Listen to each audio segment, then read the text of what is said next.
There it is. It's Monday morning. Busted pencils. Fully leaded education talk. Educated educators. Talking education. Monday morning homeroom. Dr. Tim Slecker. Dr. Johnny Lupinacci.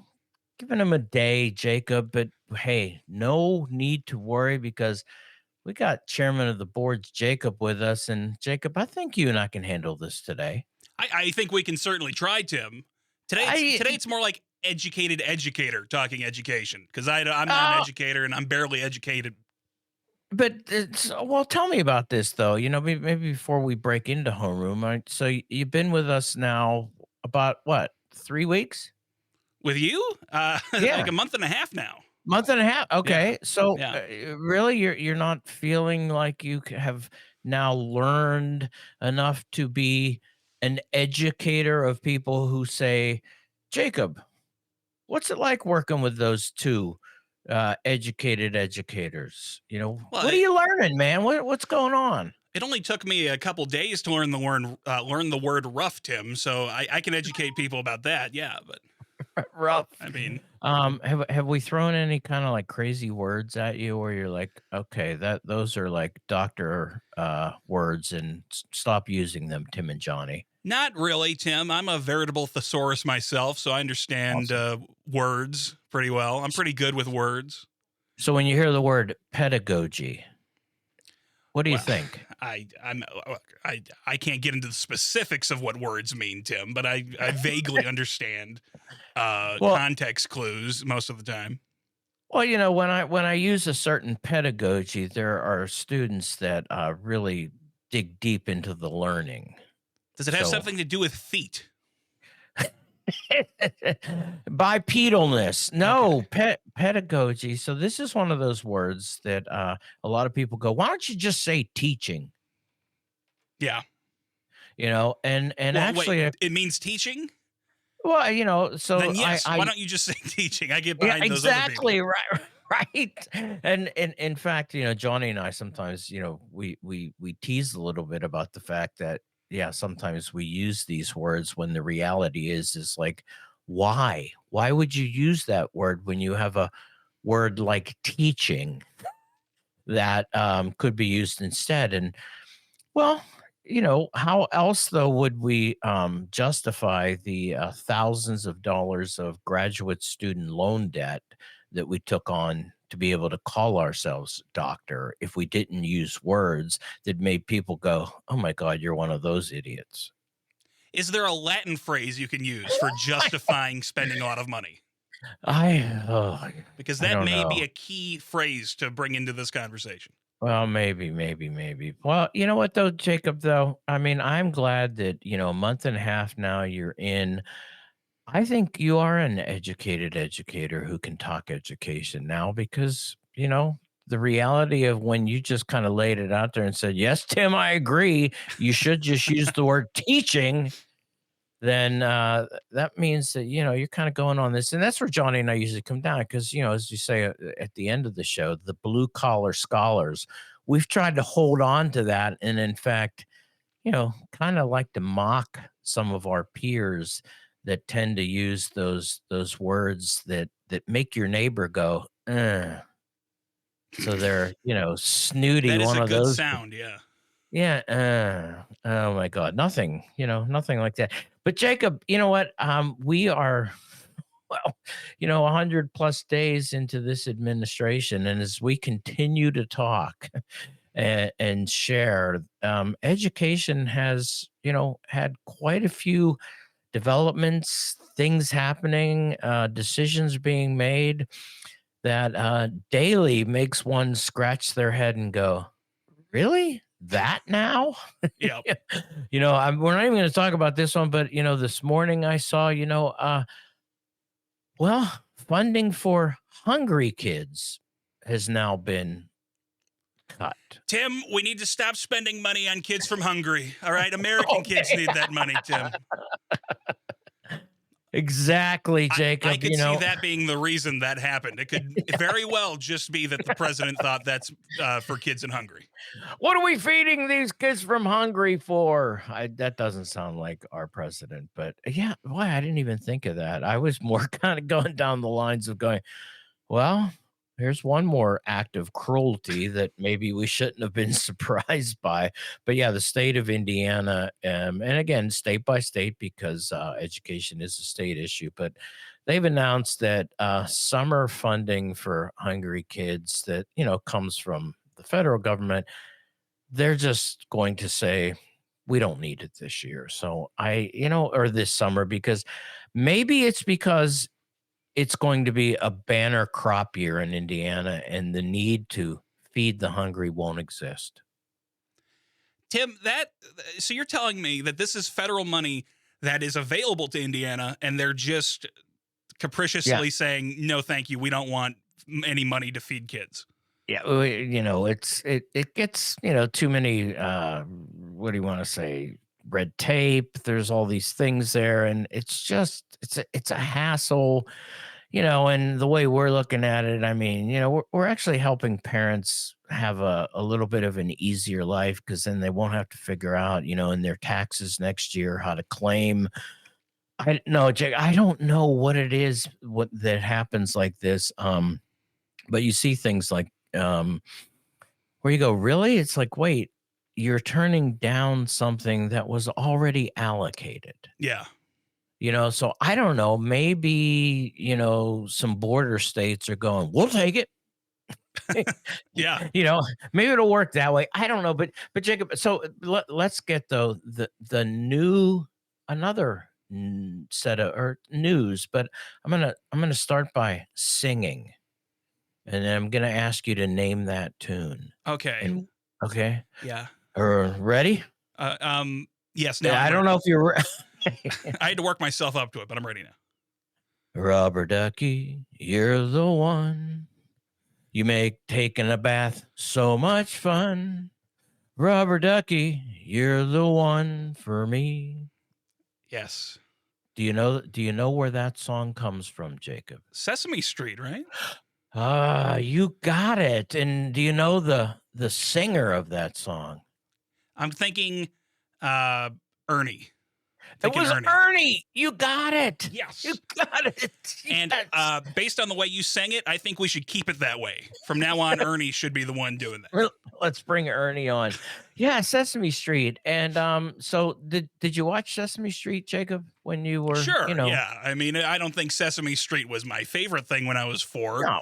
I was more into documentaries about World War II, but Oh, Sesame Street is good. I think everybody, since it came out, at least some period in their lives, I mean, generation upon generation of children. Am I right? well, and the reason I did that is because, yeah, you're a different generation than Johnny and I, and a lot of people go, well, nobody watches that stuff anymore anyway, and it's just like, okay, no, actually, Sesame Street continues to be one of those programs, Mister Rogers, right? Fred Rogers.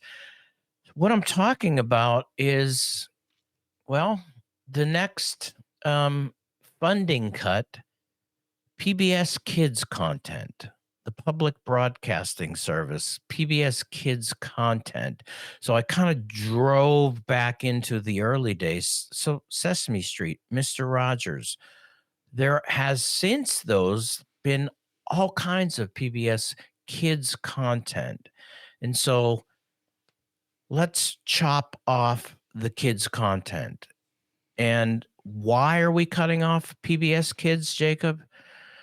Well, the way I'm reading this is because, for the longest time, Ernie singing about his rubber ducky, somehow that pushed a Marxist propaganda that has created a deep hatred of this country by millions of now adults who had to be forced to sit through Ernie singing about his rubber ducky. That's my sense of why we need to cut PBS Kids content. Well, it doesn't seem to have worked because I think plenty of MAGA people watched Sesame Street as a kid, and now they're, driving F-150s and and watching NASCAR and such. So it doesn't seem to have worked in some aspects, Tim. I mean, Yeah, if it is well, Marxist propaganda, most people don't seem to be getting that out of it.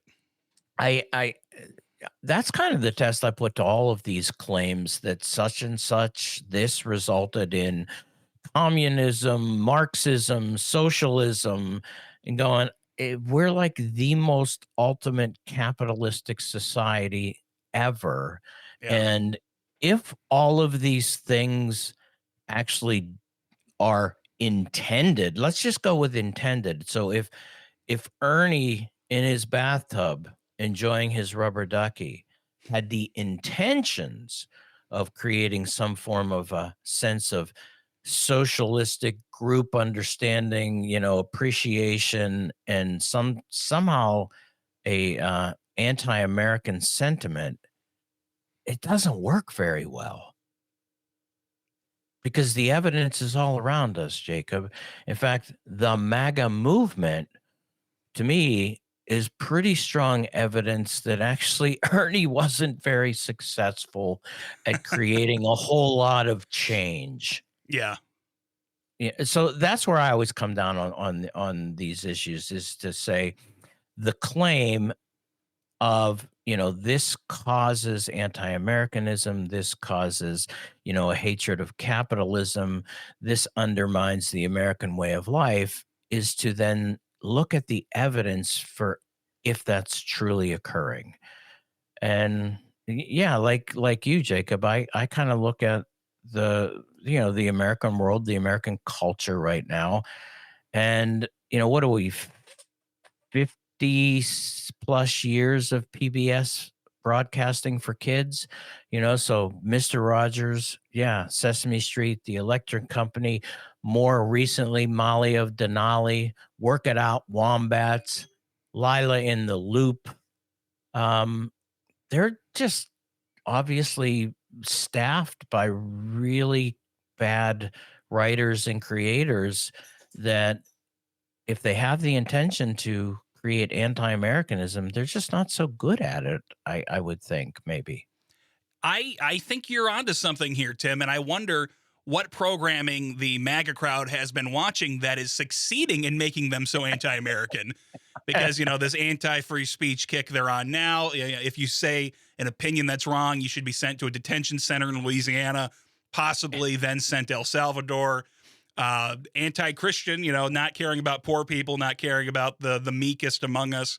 So I wonder what children's programming they watched. Maybe that's a different Sesame Street that I never watched because I watched that and I just didn't hit kids at school and was nice to people. I know. So yeah, so let's put that out there. Okay, so if it's not causing that, truly, then the question is so then why cut funding for kids programming from PBS? So I mean, why do it? And in a way, Jacob, I'm kind of asking you this morning, what do you think? I mean, what's the motivation then behind cutting funding for PBS? Tim, I think that there's a long lasting culture war issue around this. It's not just in the United States. If you look at England with the BBC or Canada with the CBC, conservatives tend to be against public broadcasting. They see bias in it. And I'm sure you can do studies to see maybe there is some bias in one way or the other, but it just seems to be in general in countries Mhm. that have a public broadcasting corporation, conservatives don't like it very much. So that's been going on for a long time. Right. Specifically, right now, then you have the current administration wants to do a lot of tax cuts. They want to lower the amount of money that the government has to spend, and so it's become important to find anything they can to cut a little bit of money. As we saw with Doge, it's not always a sensical cut like USAID. It's a drop in the bucket, has a lot of impact in the world, but it's not really saving a lot of money to cut it. Doesn't matter, cut it. So I think what you're going to see, Tim, is just anything that a conservative politician can make any sort of case about to say, oh, this is woke, this is DEI, this is anything, to cut it because their monetary policies don't make any sense. Okay. I really appreciate that analysis, Jacob, because I think that really does put out there um, truly the reality. I think what happens is, though, too, is that it gets the culture warrior base riled up, Absolutely. and and gets them in that mode of going, yes, cut it, cut it, cut it. But as we say, the claims of what it does or what it's doing just don't hold up. But that isn't really the issue here, and I'm gonna kinda take a leap, or maybe not a leap, and point out that I think what you said, uh, very much this is about finding money for tax cuts.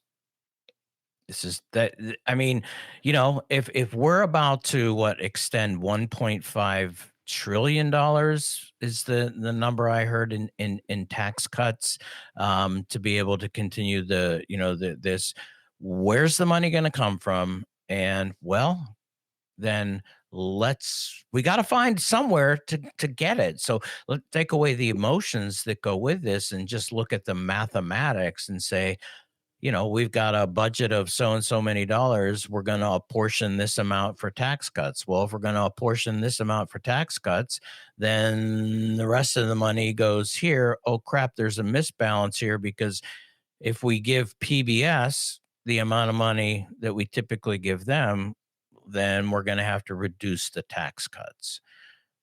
So, you know what, though? A lot of people, if they think about Bert, Ernie, Big Bird, Mr. Rogers, um, any of those characters, they might get a little upset because I think, as you say, most people have a fond memory of PBS kids content. I think that. And so to kind of create that anger in an ability to then support these cuts, we create a Yes. story of what's happening because of, and it doesn't hold up, any type of evidence that says that. So I look at this, and so my thought then is, if you're a teacher, and this is the other part of bringing PBS, coming back to teachers, it was the content, and it still is the content that public school teachers could use without the concern of copyright and all these things. These were educational programs that were created so that teachers could use them. And this is one of the things, you start to worry about and say, is it quality content? And people are always worried, we don't want teachers just, downloading stuff and bringing it in without knowing where it came from. Well, when you had PBS content, you knew where it came from, you knew what it was doing. Except now, though, we have a conversation of saying, no, no, no, no. What kids programming at PBS is doing is creating an anti-American sentiment. And if we can convince my neighbor that anti-Americanism is rampant through kids programming, then I think they're more likely to go, yeah, we should cut that. I, How I does Go ahead, Jake. Jeff, I feed think in. there's a natural impulse for people, especially when you're a parent, to worry about what your kids are Yeah, learning, whether it's in school or from media, not just educational stuff, just the entertainment they watch. Are they getting bad lessons? But right. that's natural. And I think what we're seeing here is using that natural fear that people have, stoking it and convincing them to be angry at PBS or what have you, to get back to those cuts we were talking about. Fundamentally, I think the big problem that the current government has is that they want to cut taxes and cut spending. And they're finding it's really hard to cut Mm, spending, hmm. especially when it's pretty bare bones as it is. Right. So, Yeah, yeah. Well, and you say pretty objectively there. We want to cut spending, and we want to cut taxes. And in fact, though, to cut taxes, we kind of have to do cut spending. I'm just going to put this out there, Jacob, as we're kind of coming to the close of Homeroom, just asking, maybe a rhetorical question or a question to you. What if we didn't cut taxes? Oh, that's impossible, Tim. We always have to cut taxes. We need to have negative taxes. I mean, I was just thinking about this and saying, instead of taking Ernie's rubber duck and deflating it, or maybe like we did in the late 60s, early 70s, around July 4th, attaching, fireworks to rubber duckies and seeing what happens to them, maybe we could say that the tax cuts, we just can't afford tax cuts right now. I think that should be a message that people can understand from both sides of the political spectrum, because whether you're a Democrat and you're more liberal, you think that social spending is important, or if you're a traditional, real conservative, you're worried about the debt and you're worried about, the budget being out of whack. And you should also want to keep taxes at a reasonable rate. So both sides intellectually should not really want to cut taxes right now at this moment we're at in our history and in our government. Unfortunately, the populist thing going on right now on the right wing, they can't take the time to think of those more well-reasoned proposals. It just Well, happens Jacob, to be how it is, Tim. but that's why we're here. And that's why you and I get to do such an awesome homeroom this morning, to kind of put out there a little bit of reasonability from, the education podcast. Yeah, maybe we can't afford tax cuts right now. And maybe we should leave Ernie and his rubber ducky alone for a little longer. And maybe revisit this. But Jacob, I tell you what, now it's time for your moment of Zen.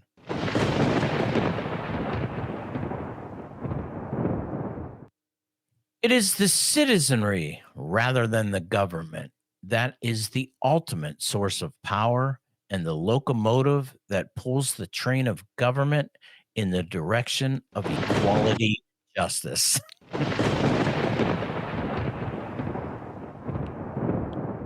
Got pretty bad weather today, Tim. I understand that. Well, you know what, though? Thanks, everybody, for busting pencils with Chairman of the Board, Jacob, me, Dr. Tim Slicker. Hey, make sure on Wednesday you grab classes in session. Friday, hurdles and home runs, always out there. And yes, Saturday, 1 full hour of busted pencils.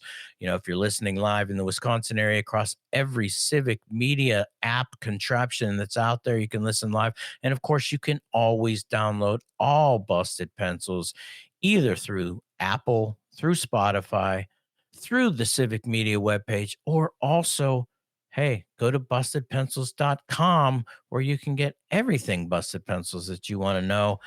Make sure you are always following the blue collar scholars, Tim and Johnny, and keep busting pencils.